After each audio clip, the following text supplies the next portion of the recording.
Here we go. An alert. Deadly missiles striking a Syrian airbase after a poison attack killed more than 40 victims 48 hours ago, including many children. The Pentagon denying any involvement in the strikes as Syria points fingers at U.S. ally Israel. Did they do it? We don't know. GOP Senator Lindsey sits on the Armed Services Committee and joins us now to react. So at least 14 dead, including Iranians. Senator, this wasn't us. Do you believe it's Israel?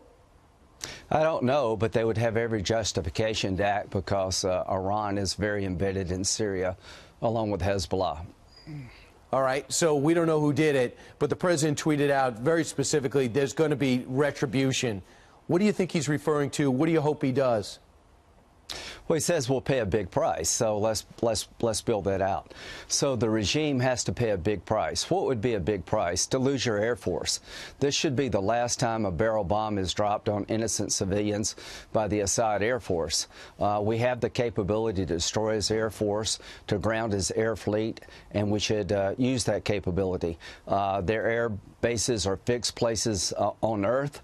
We have the capability to shut them down, and we should make him pay a heavy price by destroying his air capability. You could argue that he's the most brutal killer on the planet right now, Bashir Assad. There's no way this guy should be in power if it wasn't for the Russians. Right. Should we be targeting him? Yes, I think now he is a legitimate war criminal in the eyes of the international community, and that Assad and his inner circle should be considered war criminals, legitimate military targets. If you have the opportunity to take him out, you should. You should ground his Air Force. You should destroy his Air Force. We should set up safe zones inside of Syria, telling the Russians and the Iranians and anything left of Assad, if you cross this line, we'll shoot you down. So the Syrian people can regroup, get the Arabs involved more. They should pay more. They should have a larger presence in Syria, and train up the Syrian Arabs and Kurds to take Assad on, so you can get a better peace agreement at Geneva by changing the balance of power. The world is watching the president. Iran is watching the president. Russia is watching the president, and North Korea is watching the president.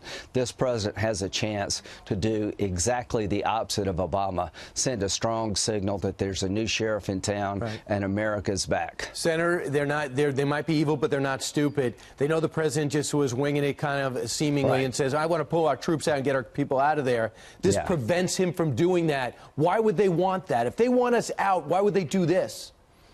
Well, they think that the Western world is basically already gone anyway. The president is yelling at the world to help him more. The Arabs are there, but not enough of a presence. They really do believe that this will be a one-and-done strike, that the Western world is not going to come back, that the Arabs are not going to do anything differently. He's trying to show his enemy, I can do anything, do you I want to. The rest of the world just talks. He really believes this will be met with a very small response, one attack, and it will be over. And if that happens, God help us all. We only have 45 seconds left, but I understand you called the president. DACA could be rising from the dead in the next few weeks?